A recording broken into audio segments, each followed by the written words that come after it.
Golden Rule Radio is brought to you by McIlvaney ICA. ICA has been helping people take delivery of precious metals and find storage options for decades. They've also helped thousands of investors with their precious metals IRAs. Call ICA today for your free portfolio review at 800-525-9556 or download your free report online by clicking the link in the video description to learn how you can double your gold and silver ounces even within an IRA. Welcome back to Golden Rule Radio. This week we are watching gold nearing a break point we talked about last week. We did get potentially a double bottom bounce on the bottom end. We're coming into the first sort of short-term test for gold at around 1760. You can see on the chart here as we're pushing up. And will we be putting in a higher high in gold over the next few days? So hopefully by the time we record next week's show, we'll know if we're looking at higher or lower gold prices coming over the next few months. Silver, similar pattern. We're coming back into previous highs put in back in March, kind of the last high before we took that dive down to the 786 fib, and also bumping up against that ceiling now. So should be an exciting week for both gold and silver. Keep an eye on those markets, and if we do see a breakout to the upside, you'd start looking for that stair-step pattern up to some of the higher pricing that we've talked about and potentially kicking off that next leg of the bull market, which will coincide with some of the dollar-related news and inflation and taxes we're going to discuss here in a moment. Platinum, on the other hand, did move to a slightly higher high and has yet to put in a lower low. So platinum continues in a bull market since March of last year, unlike gold and silver, which did have corrections. So platinum, as we've been talking about, looks like it's taking those steps to play catch up to gold, like silver started to do last year as well. And while it's moving pretty aggressively to the upside, still room for it in your portfolio as platinum sits about 40% below the price of gold at this time and has quite a ways to go to make up with its long-term historic average. And finally, for charts, since it is kind of a quiet anticipatory week, how was that for a vocab word? Nice. I didn't know anticipatory week. The Dow Jones did put in another higher high this week. It is pushing up close to 34,000, but with the rampant inflation we're expecting, at this point, does it really matter if the Dow goes to 50,000 or 17,000? I mean, you just kind of don't know, and it's very likely even in an environment where not a lot of money from the general public is going into the equities market, there's plenty of other money out there to be had, especially directly from the Federal Reserve Bank and the smaller banks that the Federal Reserve likes to support. So keep an eye on the Dow. There's no reason we don't have a turnaround here. Doesn't mean I'll be putting a substantial amount of money into the Dow at 34,000 and where the PE ratios are today. But congratulations, I guess, again, to the Dow Jones Industrial Average nearing 34,000. Doesn't mean a thing, at least the way I look at it.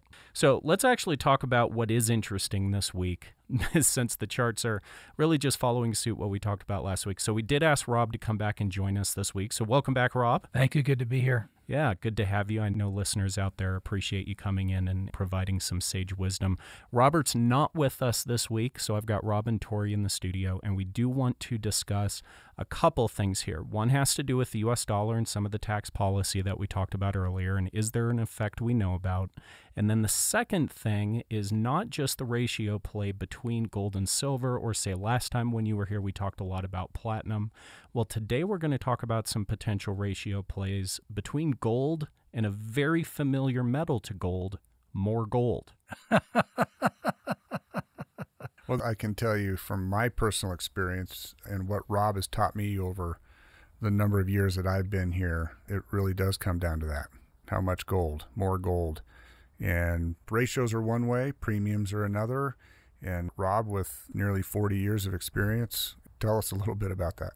Well, I've always been looking for where the value is. People will call, what's the best buy right now? And that's what I try to do, whether it is platinum or old collectible European coins, U.S. coins, junk silver, bars.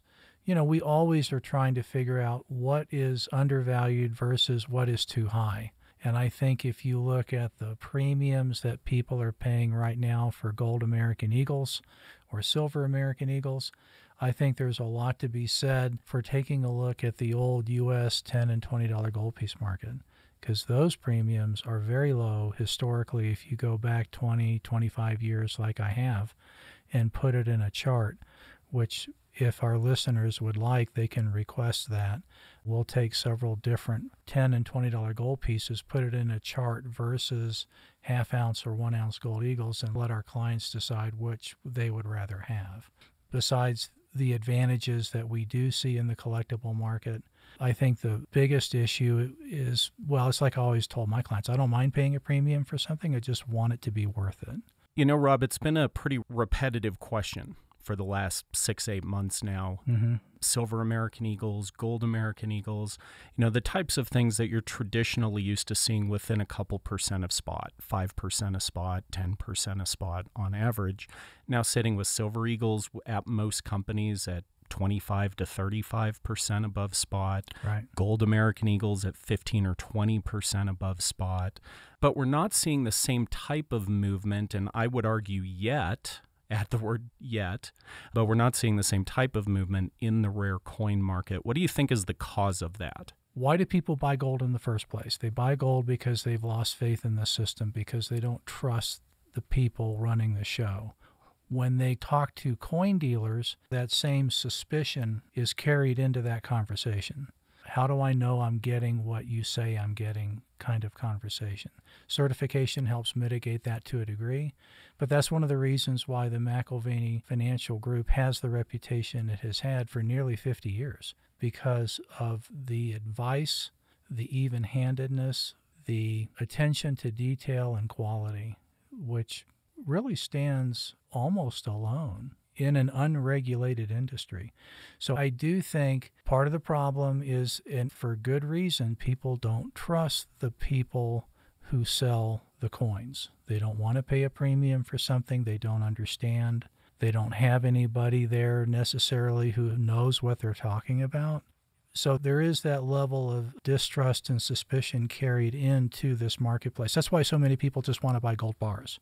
Look, I don't want to pay any premium, but they're going to pay a premium for a gold bar too. And when you're trying to negotiate a gold bar in the secondary market, the guy can look at your gold bar and say, how do I know that's not full of chocolate? Because they're not standardized. But you go to Maple Leafs or Krugerrands or Eagles, and they're all standardized. They're all the same thickness, the same weight, the same diameter.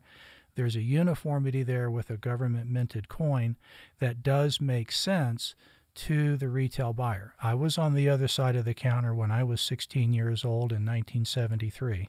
I wanted to buy 10 bars of gold and 30 bars of silver. The guy throws on the counter 2 sheets of silver bars. Here you go. Can't buy gold bars. What do you mean I can't buy gold bars? This is America. I know it's America, kid. It's not legal. I don't get it. Yeah, I know you don't get it. I'll come back and explain it to you in a minute. I didn't even know that gold wasn't legal to own in 1973. You could own jewelry or collectible coins, but you couldn't buy gold bullion or gold bullion coins. Didn't know that. That's not like that today.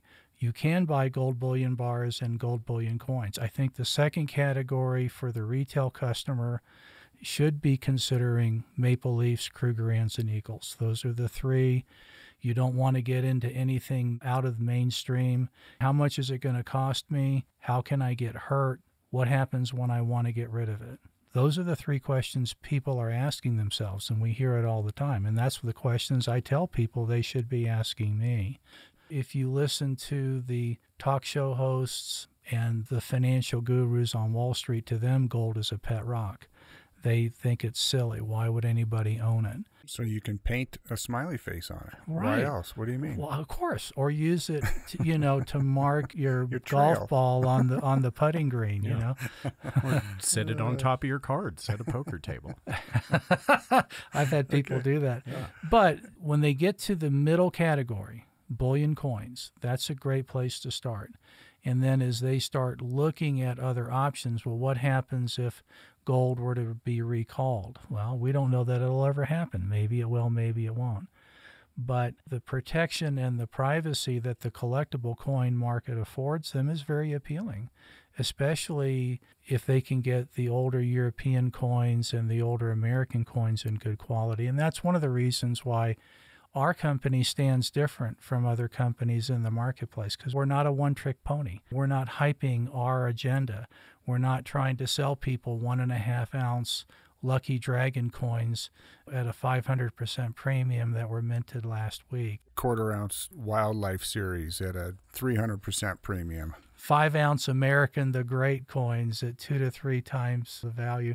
A lot of the dealers that we bump into, they're their own worst enemy. And that's why I think that there's a lot of hesitation, and should be, entering into the collectible coin market.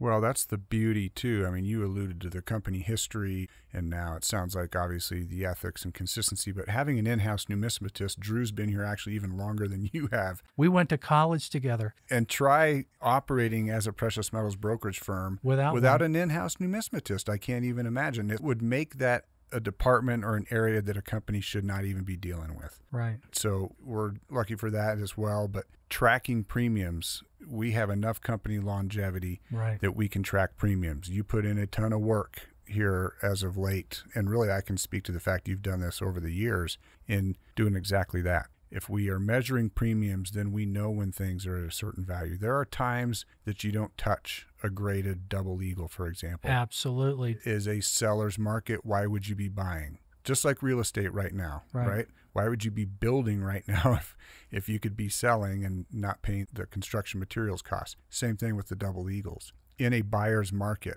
based on premium and historicals, do you want to get into that a little bit here just so people have an understanding? Because I know that bullion coins and bars are comfortable. I know it's a great place to start. I think a lot of it has to come down to the complexities of the semi-numismatic world, the premium world, and people just don't want to put out the effort to understand. Right, and I don't blame them. 25 years ago, Drew and I were arguing in the hallway, why aren't we selling European coins, Drew? They're just as old and rare as American coins. Well, Rob, they're not available. But in 98, when Europe unified under one central bank, all the different European central banks began selling the gold that they had recalled back in the 30s like we had. And that's what we did. We shifted. Drew pulled me aside after our conversation. He says, what do you think about these coins from Denmark? I think that would be great. They were minted in the 1880s. They were uncirculated. They were priced within 2 to 3% of 10th ounce and quarter-ounce gold eagles. Let's do that. And we did. And we shifted our focus away from US $20 and $10 gold pieces, which were at high premiums in higher grades. Now, we didn't even sell the higher grades to speak of back then. We were selling AU MS60 grade back then. We weren't even into the MS63, 64, 65 category because the premiums were too high. And we stayed in the European market almost exclusively, not exclusively, but I would say 70 to 80% of the business that I saw from the late 90s up until about 2017, 2018 was European. That's the majority because I like the low premiums. And then the American market corrected. And I remember you pulling me aside after I came back from a 10-day hiatus working the 416 fire with the sheriff's office, and you said, we really want you to focus on American coins. Here's the reasons why.